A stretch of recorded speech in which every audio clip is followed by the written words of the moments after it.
Bismillahirrahmanirrahim. Assalamualaikum warahmatullahi wabarakatuh. Selamat jumpa kembali sahabat Legisopis dimanapun Anda berada. Jumpa kembali bersama Bang Anto pada pagi hari ini. Kita akan berdiskusi, sharing cerita mengenai dunia kompetensi. Para pegiat kompetensi dimanapun Anda berada, memang setamat sekolah sampai juga dengan perguruan tinggi, tetap saja para pemuda kita, para pencari kerja kita masih dituntut dengan kompetensi-kompetensi yang sejalan dengan apa yang dibutuhkan oleh dunia perusahaan. Dengan demikian artinya memang dunia pendidikan kita masih harus selalu menselaraskan antara kebutuhan industri, kebutuhan dunia kerja dengan apa yang dihasilkan oleh dunia pendidikan. Bicara kompetensi tidak saja bicara tentang pengetahuan, apa yang diajarkan oleh Bapak dan Ibu guru di sekolah, oleh para dosen, tetapi kalau bicara kompetensi adalah satu ukuran yang membedakan antara satu orang dengan orang yang lain, sehingga jelas nampak bedanya seseorang itu dengan seorang yang lainnya.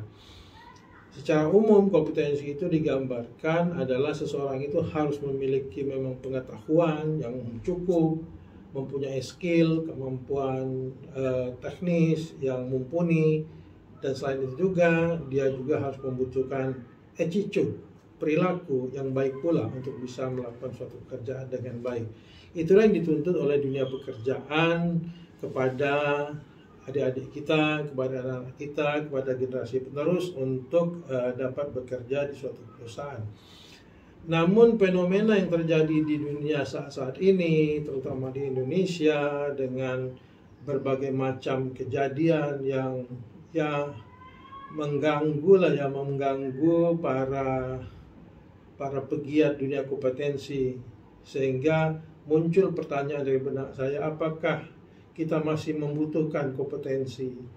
Karena apa yang kita lihat selama ini, fenomena kita selama ini, bahwa seolah-olah kompetensi itu sudah kembali tersingkirkan dengan fenomena yang dulu pernah kita kenal. Dulu kita pernah mengenal right or wrong is my boss. Mau benar mau salah, itu adalah bos kita. Nah, di dunia perusahaan dulu ini sangat terkenal. Orang-orang yang berprestasi, orang-orang yang baik, kalau tidak dekat dengan bosnya maka dia akan tersingkir jauh.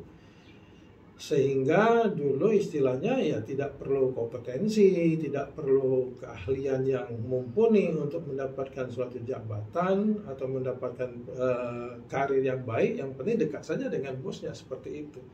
Maka kemudian diperkenalkan, dikembangkanlah yang namanya dengan kompetensi-kompetensi, bahwa untuk mendekati suatu jabatan, itu adalah orang-orang yang kompetensi. Nah, kalau melihat kejadian sehari-hari ini, kita lihatlah fenomena bernegara saat ini, kita kadang-kadang sedih. Orang-orang yang berkompetensi, yang memiliki pendidikan tinggi, yang punya jabatan tinggi, punya pangkat tinggi, itu kan akhirnya seolah-olah kompetensi yang dia miliki, keahlian yang dia miliki nyaris tidak digunakan dengan sebagaimana mestinya. Karena dia hanya mengikuti apa keinginan dari si bos itu saja.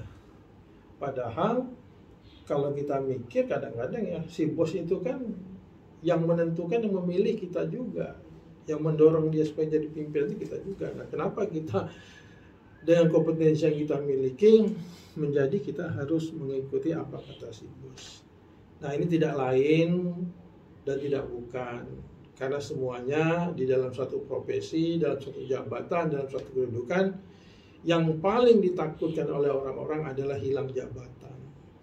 Hilang jabatan, hilangnya kesempatan mendapatkan uang yang besar, maka terkadang banyak orang mengingkari hati nuraninya, mengingkari kompetensinya. Untuk itu, bagi teman-teman yang muda, kalau Anda punya jabatan, kalau Anda punya kewenangan, janganlah selalu takut kehilangan jabatan. Karena jabatan itu adalah amanah, jabatan yang sebentar. Carilah pekerjaan yang betul-betul mendapatkan keriduan saja dari Allah Subhanahu wa taala.